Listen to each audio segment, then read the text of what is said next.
अरे उसको भी खींचो, जीजा खाली लगे रहेंगे हमेशा।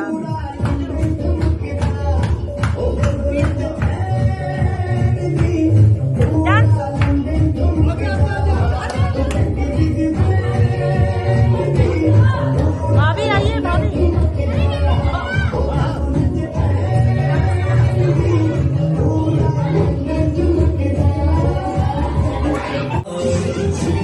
अमन भी आइए, जल्दी आइए।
बेचारे को छोड़ दिया तुमने निशांत को।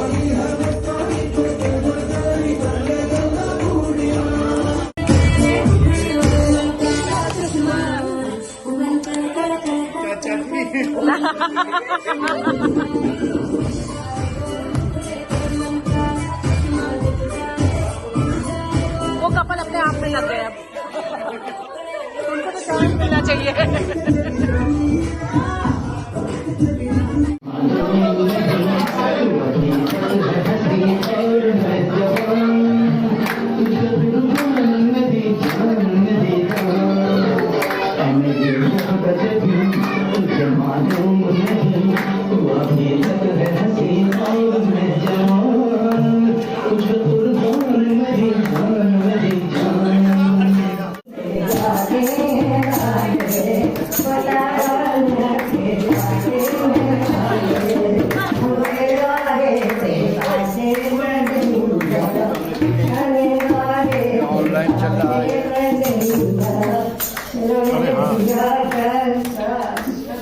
वैसे तो हल्दी का कोई भी फंक्शन हो तो सभी लोग पीला पहनना ही प्रेफर करते हैं, पर मैंने सोचा अपनी एक पुरानी ड्रेस को थोड़ा नया लुक दे करके ट्राई करती हूँ और येलो से थोड़ा हट के पहनती हूँ।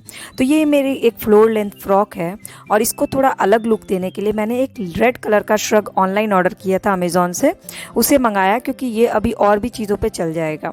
हेलो नमस्ते माई करछी से कलम तक फैमिली, मैं हूँ रचना और आज की ब्लॉग में मैं आपसे शेयर कर रही हूँ शादी की 50वीं सालगिरह मेरे अंकल और आंटी की। उनके सालगिरह पे जाने के लिए हल्दी की तैयारी, हल्दी में डांस मस्ती बहुत कुछ किया। तो तैयार होकर के हम निकल गए हल्दी के फंक्शन के लिए। और सबसे बेस्ट पार्ट क्या है पता है, ये वाला जो दिन होता है ना शादी की 50वीं सालगिरह, ये बहुत स्पेशल होता है। जिसकी लाइफ पे होता है उसके लिए तो स्पेशल होता ही है, जिन लोगों को ये देखने का मौका मिलता है उनके लिए भी बहुत ही स्पेशल और यादगार होता है। और शायद हमारी ही जनरेशन है जो इसे देख भी पा रही है, क्योंकि फिर अगली जनरेशन तक 50वीं सालगिरह देखना थोड़ा मुश्किल है, क्योंकि आजकल लोग शादियां बहुत लेट करते हैं। तो अंकल आंटी की एंट्री करवाई, उनके बेटा बहू पोता पोती सब ने मिलके। बहुत ही खूबसूरत, बहुत ही इमोशनल मोमेंट था वो। और उसके बाद आंटी के सामने अंकल को लाने के लिए पूरी तैयारी की गई थी। और जैसे ही ये वाला मोमेंट हुआ ना, आंटी के ना 2 बेटे 2 बहू यहाँ पर थे। जो सबसे बड़ा बेटा और बहू थे वो यूएस में थे, कुछ वीज़ा प्रॉब्लम के कारण वो लोग आ नहीं पाए। बट द बेस्ट पार्ट ये था कि वो पूरे टाइम ऑनलाइन थे, तो उनको ऑनलाइन देख करके और ये सारे पूरे बच्चों का प्यार देख के अंकल आंटी इतना ज़ोर से रोने लगे कि मेरे हाथ से भी मोबाइल छूट गया और मैं भी बहुत ज़ोर ज़ोर से रोने लगी। उसके बाद कुछ अच्छी चीज़ें मिस हो गई रिकॉर्ड करने के लिए, और जो बड़े वाले भैया और भाभी हैं वो सब पूरा 4 घंटे का फंक्शन ऑनलाइन रह के साथ में सारी चीज़ें की उन्होंने, डांस किया, मस्ती की। और सच में ये मतलब कहते हैं ना, ये संस्कार ही होते हैं कि आपने अपने बच्चों को ऐसे संस्कार दिए कि आपके बच्चे आपके इमोशंस की, आपके हर चीज़ की इतनी कद्र करते हैं, जो कि आज के टाइम में बहुत रेयर होता है, देखने को मिलता है। तो लकी अंकल आंटी भी हैं जिनको ऐसे बच्चे मिले, और लकी हमारे घर के बाकी लोग भी हैं कि जिनको ये दिन देखने का मौका मिला। और ये अंकल आंटी मतलब आंटी की मम्मी हैं, ये 95 साल की हैं, और इन्होंने जो गाना गाया, जो बन्ना बन्नी के गाने, सुहाग के गीत होते हैं ना यूपी में, वो वाला गाना गाया। और उस समय तो मैं ऐसे रो रही थी ना, घर मतलब हॉल में सभी लोग रोने लगे, आंटी अंकल भी बहुत इमोशनल हो गए थे, क्योंकि इनके लिए ये वाला टाइम जो था ना बहुत लकी था। क्योंकि ये तो रेयरेस्ट रेयर होता है कि देखने को मिले कि माँ जो है वो बच्चे की शादी की 50वीं सालगिरह देखे। इसके बाद अंकल और उनके दोनों बेटों ने मिलकर नाटू नाटू पे डांस किया, सभी ने ये स्टेप किया, कितने लोगों ने तो रील बनाया, बहुत इन्जॉय किया सभी ने। मीन्स ये जो फंक्शन होता है ना, फैमिली फंक्शन, ये किसी भी बड़े से बड़े पार्टीज़ को फेल कर देता है, क्योंकि जहाँ फैमिली इकट्ठा हो जाती है ना, वो किसी बड़े त्यौहार से कम नहीं होता। मैं आपको दिखाती हूँ, ये देखिए, वो भैया भाभी यूएस में थे, वो वहाँ पर इन लोगों के साथ डांस कर रहे थे, तो फिर हमारे घर के बच्चे कैसे पीछे रह जाते।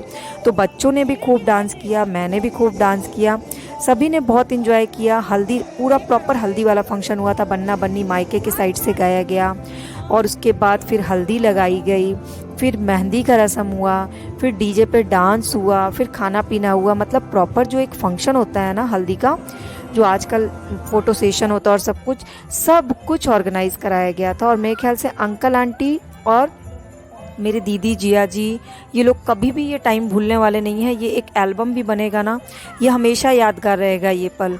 और मुझे लगता है ना, हर किसी को अपने पेरेंट्स के खुशियों को 4 गुना 10 गुना बढ़ाने का मौका भगवान देते हैं, और उस मौके का हमें फ़ायदा उठाना चाहिए और ये मौका यूज़ करना चाहिए। तो नेक्स्ट डे फिर शादी का फंक्शन रखा गया था, और वहाँ बड़े से डिस्प्ले पर सबके विशेस को रिकॉर्ड करके चलाया गया था। अंकल आंटी की शादी की सालगिरह के विशेस पूरी फैमिली फ्रेंड से कलेक्ट किए गए थे, और उन वीडियो क्लिप्स को चलाया गया था। और उसके बाद जो यूएस में भैया भाभी हैं ना, वो पूरे टाइम लाइव थे पूरे फंक्शन को देखने के लिए। अब मैं आपको मैरिज वाले दिन का दिखाती हूँ। तो ये पूरा मैरिज लॉन से फंक्शन हुआ था, और बेस्ट पार्ट थी अंकल आंटी की एंट्री, ईयर वाइज एंट्री कराई गई थी। मीन्स अंकल का जन्म जिस साल हुआ, फिर आंटी का जन्म हुआ, फिर दोनों लोग की शादी किस साल हुई, उसके बाद उनके बड़े बेटे का जन्म किस साल हुआ, उन बेटे की शादी किस साल हुई, फिर पोता पोती का जन्म किस साल हुआ। इस तरह से सारे बेटा बहू, और जो भैया भाभी अवेलेबल नहीं थे, जो यूएस में थे, उनकी फ़ोटोज़ हाथ में लेकर के उनका प्रेजेंस दिखाया गया। ये सारी चीज़ें बहुत ज़्यादा इमोशनल थी। मतलब मैं अभी ये वीडियो में वॉइस ओवर कर रही हूँ ना, तो बोलते बोलते मेरी आवाज़ काँप रही है, क्योंकि वो जो इमोशंस होता है ना, वो सामने से देख करके मैं मतलब बता नहीं सकती। कई बार तो ऐसा होता है कि शब्दों में उस चीज़ को बयान ही नहीं कर सकते। ये फैमिली का जो बॉन्ड होता है ना, आपस में एक दूसरे से जुड़े रहते हैं, जो ये बहुत ही ज़्यादा मतलब दिल को छूने वाला होता है। और यही चीज़ें हैं जो हमें अपने अगले जनरेशन को देनी है, और ये चीज़ें ना ज़बरदस्ती किसी को दी नहीं जाती हैं। बच्चे बचपन से वो चीज़ें देख देख कर के सीखते हैं। तो इसीलिए हम लोग क्या करते हैं कि अगर कहीं बाहर घूमने जाएं ना जाएं, लेकिन फैमिली टुगेदरनेस, जब फैमिली इकट्ठा होती है तो ज़रूर जाते हैं, ताकि बच्चों का, इस जनरेशन का आपस में वो अटैचमेंट हो, और अपने बड़ों के साथ भी वो टाइम स्पेंड करके वो अटैचमेंट डेवलप हो। तो ये जो ईयर वाइज एंट्री हो रही थी ना, शुरू में तो लोगों को समझ नहीं आया, तो बाद में जब अनाउंसमेंट की गई तो समझ में आया कि ये ईयर वाइज एंट्री क्यों हो रही है। और सबसे बेस्ट कि उनके छोटे छोटे पोता और पोती ने उनको ले करके मंडप तक आए, मतलब वो स्टेज तक आए, और मतलब वो कितने, उनके मन में कितने इमोशंस चल रहे होंगे वो तो मैं शायद बता भी नहीं पाऊँ, क्योंकि वो एक अलग ही लेवल का इमोशन होता है। एक तो आपके इमेजिनेशन में होता है कि आप शादी की 50वीं सालगिरह दोनों पार्टनर साथ हों, ये कितनी बड़ी बात होती है। दूसरा कि उस दौरान बच्चे सब साथ हों, बहुएं साथ हों, पोता पोती साथ हो, और सब इमोशनली साथ हो, ये ना मैं शब्दों में बता सकती हूँ, ना मैं उनके इमोशंस को यहाँ बयान कर सकती हूँ। वो तो शायद बेहतर तरीके से अंकल आंटी ही बयान कर सकते हैं, या यूँ कहूँ कि उनके चेहरे पे जो भाव आ रहे थे ना, जिस तरह से मैं देख रही थी, और मैं खुद ही खो जा रही थी कि कितनी अच्छी अच्छी चीज़ें रिकॉर्ड करना मैं भूल गई, क्योंकि मैं इन दोनों को देखने में ही खो जा रही थी। और मेरा कुछ पता नहीं, कुछ है ज़्यादा ओल्ड एज लोगों से अटैचमेंट, कि मुझे वो इमोशंस मेरे कंट्रोल ही नहीं होते। मुझे लगता है बस इन लोग के पास ही बैठे रहूँ, इन लोग की खुशियों को और जितना बढ़ा सकते हैं ना, और सबकी कोशिश यही होती है। तो पूरी जो एंट्री हुई ना वो बहुत ही रॉयल तरीके से हुई और बच्चों ने भी बहुत इन्जॉय किया। और उसके बाद एंट्री के बाद स्टेज पे गए और भैया भाभी पूरे टाइम ऑनलाइन थे और स्टेज पे जाने के बाद प्रॉपर दुल्हन की तरह एंट्री करवाई गई। इन लोगों को तैयार भी बहुत अच्छे से उसी तरह से किया गया था और फिर इन लोगों की इंगेजमेंट कराई गई। उससे पहले खूब डांस हुआ, मतलब मायका का साइड एक साइड था, लड़कों वाले का साइड एक साइड था, जैसे शादियों में होता है ना आजकल, वैसे ही। आप सोचिए कि ये सारी चीज़ों को मैं सिर्फ बोल रही हूँ और जितना सामने से देखने में इसकी क्या मतलब वो रहा होगा, क्या मज़ा आया होगा ये चीज़ देखने में। मेरी यही दुआ है ना कि सबके मम्मी पापा के लिए ये करने का मौका हर बच्चे को मिले और मुझे भी ये मौका मिले अपने मम्मी पापा के लिए करने के लिए। तो समझिए कि मैंने जितने अच्छे काम अभी तक किए हैं ना, उन सब का रिज़ल्ट में मुझे ये मौका मिल जाए। मैं तो भगवान से यही विश मांगती हूँ। तो या मेरे इन लॉज हैं, मेरे माँ पापा जी हैं, उनके लिए भी मुझे ये करने का मौका मिल जाए, उनकी शादी की 50वीं सालगिरह इस तरह से सेलिब्रेट करने का। तो कहूँगी, मैं यही मानूँगी कि मेरे अच्छे काम जो भी हुए उसके रिज़ल्ट के रूप में मुझे ये मिला। तो उसके बाद फिर इंगेजमेंट कराई गई। इंगेजमेंट रिंग बहुत प्यारी थी। मुझे याद ही नहीं कि मैंने क्या क्या चीज़ें रिकॉर्ड की, क्योंकि मेरी नज़र ना पूरे टाइम अंकल आंटी पे ही थी। मोबाइल का रिकॉर्डिंग मोड ऑन था, मुझे नहीं पता कैसा रिकॉर्ड हो रहा है, क्या रिकॉर्ड हो रहा है, क्योंकि मेरी नज़र इन पे से हट ही नहीं रही थी और बार बार मैं थू भी कर रही थी कि इन लोगों को किसी की नज़र ना लगे। आज के टाइम में ना जब भी कोई थोड़ा बहुत बीमार होता है ना तो बहुत डर सा हो जाता है, खासकर ओल्ड एज को लेकर। इसलिए मैं हर बार दिल से यही बोल रही थी कि इन लोगों को किसी, और उनके पोता पोती को देखिए, दोनों इतने खुश थे। मतलब कितने लकी हैं ये बच्चे जिनको बाबा दादी की शादी की 50वीं सालगिरह देखने को मिल रही है। और ये ऐसे बच्चे हैं जिनको अपने बाबा दादी से वो लगाव है जो हमें अपने बाबा दादी से होता था। तो आज के टाइम में ये बहुत बड़ी बात होती है और मुझे बहुत अच्छा लगा। सब ने बहुत इन्जॉय किया। फिर इंगेजमेंट हुई और उसके बाद सबकी फ़ोटो सेशन हुई। तो जो भैया भाभी यूएस में, वो लोग भी वहाँ से डांस करे, तो उन लोग के साथ भी कंप्लीट फ़ोटो हुई। तो वीडियो कॉल के ज़माने में ना ये एक बहुत अच्छी चीज़ हो गई है। इसका एक प्लस पॉइंट ये है कि जहाँ आप नहीं अवेलेबल हो पाते वहाँ भी आप अवेलेबल हो जाते हैं। तो जितनी भी टेक्नोलॉजी आती है ना, उसके नेगेटिव चीज़ें भी होती है, बट आप उनको पॉजिटिव तरह से यूज़ करें तो वो बहुत पॉजिटिव होती हैं।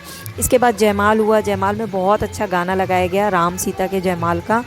तो पता नहीं क्या हुआ, मुझे रोना आ गया। राम सीता के जयमाल का गाना चला ना, तो मैं रोने लगी और मोबाइल मेरे हाथ से हिलने लगा। तो वो रिकॉर्डिंग भी ऐसे ही हिलते हिलते ही रिकॉर्ड हुई है। और उसके बाद आंटी भी थोड़ी सी इमोशनल हो गई थी इस चीज़ को देख करके, क्योंकि पता है क्या, मन ही मन हर कोई सोचता है कि ये दिन आए, शादी की 50वीं सालगिरह मनाए, पर अंदर ही अंदर हर किसी को एक डर भी होता है। अंदर ही अंदर किसी के इमेजिनेशन, बहुत सारे लोग होते हैं इस चीज़ को इमेजिन करने से डरते हैं, क्योंकि पहले से प्री प्लानिंग नहीं करनी चाहिए। दूसरा, बच्चे इतने मन से इतना कुछ सेलिब्रेट करें, ये तो खैर बहुत ही बड़ी बात होती है। और मेरे दीदी जिया जी या भैया भाभी सारे लोग इस चीज़ की प्लानिंग कब से कर रहे थे। इन लोगों ने कब से ये सारी चीज़ें तैयारी शुरू की हुई थी। हर दिन हम लोगों में ये डिस्कशन होता था।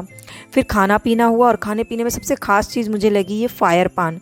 तो पान में ये आग लगा के खिला रहे थे, तो मेरे जिया जी खा रहे थे, तो मैंने रिकॉर्डिंग की और बहुत ही खतरनाक वाला स्टंट टाइप लग रहा था, खतरों के खिलाड़ी के स्टंट जैसा। और जिया जी मेरे मुँह बंद करना भूल गए थे, तो मुझे लगा अरे मतलब मुँह जल ना गया लेकिन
ऑनलाइन चल रहा है।